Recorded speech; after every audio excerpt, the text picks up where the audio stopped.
Hey, it's Carl, the computer guy again, here with your computer tips, tricks, and information. Keep your computer safe and reliable for the long term.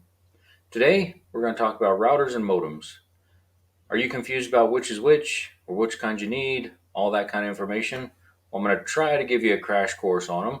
You can always reach out to me also and ask me specifically what you might need. But the difference between a modem and a router is a modem is from your service provider, your internet service provider. They provide you with a modem, and that's what takes their information, transforms it into something your computer can read. It actually just decrypts it so that way you can use the internet through their service, whether that's CenturyLink, a Comcast, a Verizon, depends on where you're at in the country. There's multiple different internet providers, so they're going to all have modems of some kind. And they could be big boxes, they could be little boxes, they could be antennas on the roof, it could be all sorts of different stuff. So, a modem is what is between your house and your internet provider. After that, you have a router, which routes traffic to the different computers and all the devices in your house. You can also get one that's all built in one. So there's a lot of providers that'll provide you with a router slash modem that will transfer their information and route it through your house. Comcast for sure, CenturyLink, ESRTA where we're at, a bunch of them that will have a modem slash router, so that way you can just use one device. Those are okay if you've got very few devices. If you've got a lot of devices, then you probably want to get your own router that can route more traffic. Their devices are usually good for about 10 10 devices on the routers that you're going to get from your service providers. If you're going to have more than 10 devices, and that includes Ring doorbells, Nests, smartphones, tablets, computers, everything, not just how many computers you have. So it's how many devices you have on the wireless. So then you can go and get a router like these shown here. These are just pictures of different routers, and a lot of them will have the external antennas of some kind. Some of them have them built in, like this Nighthawk, and but yeah, most of them will have some kind of antenna sticking out.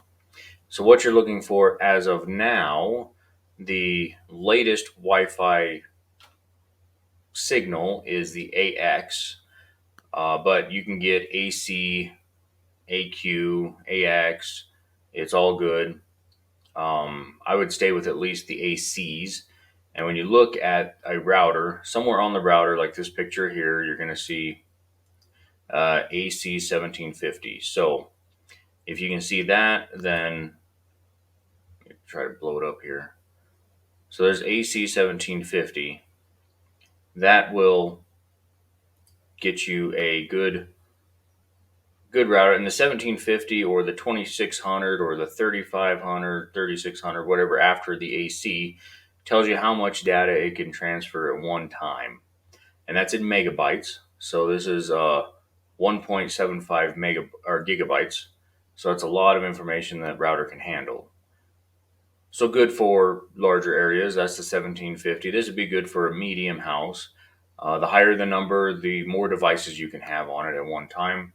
But remember, you're also restricted by how much speed you're paying for from your provider. So if you're only paying for 6 megs from your provider and want to have 30 devices at your house, you can have the smokingest router out there, but you got this nice 8-lane highway in your house going down to a country road leaving it.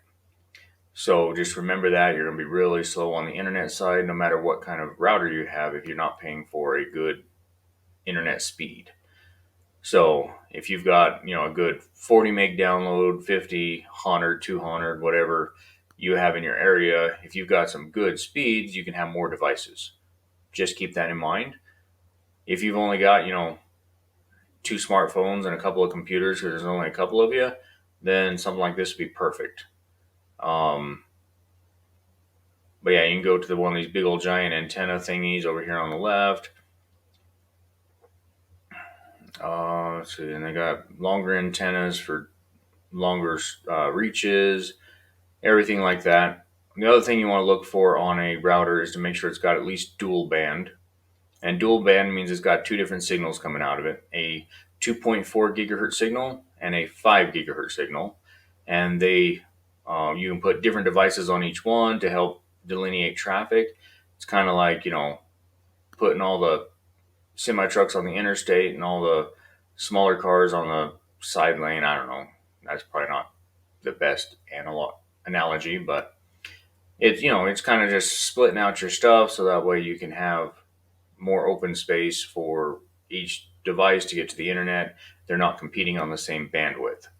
There are some that have triple and quadruple bandwidths, which means they have usually one 2.4 bandwidth and then multiple 5 gig bandwidths. And they will, and the 5 gigahertz is faster but doesn't go as far. And the 2.4 is a little bit slower but goes further as far as reach. So, depending on which one you're trying to do, I mean, if all your devices are within, 40, 50 feet of the router, then your 5G is going to be fine. If you're trying to reach from one side of your house to the other side of your house, you probably want those ones on the 2.4 gig because you're going to have a better signal.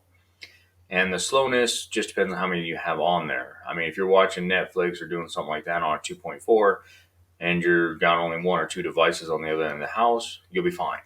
It's not the end of the world to have some on 2.4 and then some on the 5G. If you're doing a lot of online gaming and you got the internet speed for it, your 5 gig just gives you a little bit faster connection speed, but a lot of people aren't even going to notice the difference too much. So don't worry about that too much, but I would get at least a dual band so that way you can at least connect everything to it. And a lot of devices these days are starting to get to just the 5G. Everything connects to the 2.4 right now, but pretty soon they're going to probably start limiting that down and everything's going to be on the 5G, and we'll be moving forward from there. So that is routers and modems in a nutshell. I think I covered pretty much everything that's just kind of general. Don't worry about the amount of antennas on it. Those are just designs. You can have 2, 3, 4, 5, 6. It doesn't matter. Usually the higher end ones will have just more antennas. They look better. It gives them more connection points to connect to the router.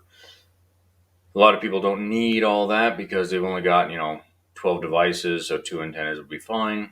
If you do have 30 devices because you got a house full of guests or kids or whatever, then more antennas might be good just to delineate all those signals out for you. And yeah, so that should keep you up and going. Please reach out if you got any other questions and we will make sure we get those answered for you. Thank you. One quick edit. So your modem is going to be coming from your internet provider, and then your router that you choose is going to be on the inside of that. You connect them together. You got your internet provider's connection from the wall coming into the modem, and then from the modem you're going to have an internet port or RJ45 network port out of the modem into your router. And your router should have what's called a WAN port, WAN, stands for Wide Area Network. You're going to plug your modem's wire into the WAN port of your router. And then from your router, you can have wireless or hardwired ports. There are hardwired ports in the back of the routers. I don't see it. Yeah, here we go. So in the back of your router, you're going to have one that says either internet or WAN. And that's going to be where you're going to plug your modem's wire into. And then you can plug up to 4 other computers into this as a hardwire connection also. You don't have to just use wireless. So this way you can connect, hardwire. Hardwire is always faster than wireless. It just doesn't have to try to keep a signal connected all the time. And so if you got devices that are close to the router, it's always better to wire them if you can. But you can always go wireless, doesn't matter. But yes, just want to make sure that you're going to go from your modem to your router and out. Also, if you have any issues with your modem or router and you need to restart them, restart the modem first, let it come up, and then restart your router, because your router gets all of its information from the modem. So your modem has to be up and running first. So if you power them both down and start them both up at the same time, you can end up with issues. So that is just a quick edit, and I will talk to you next time.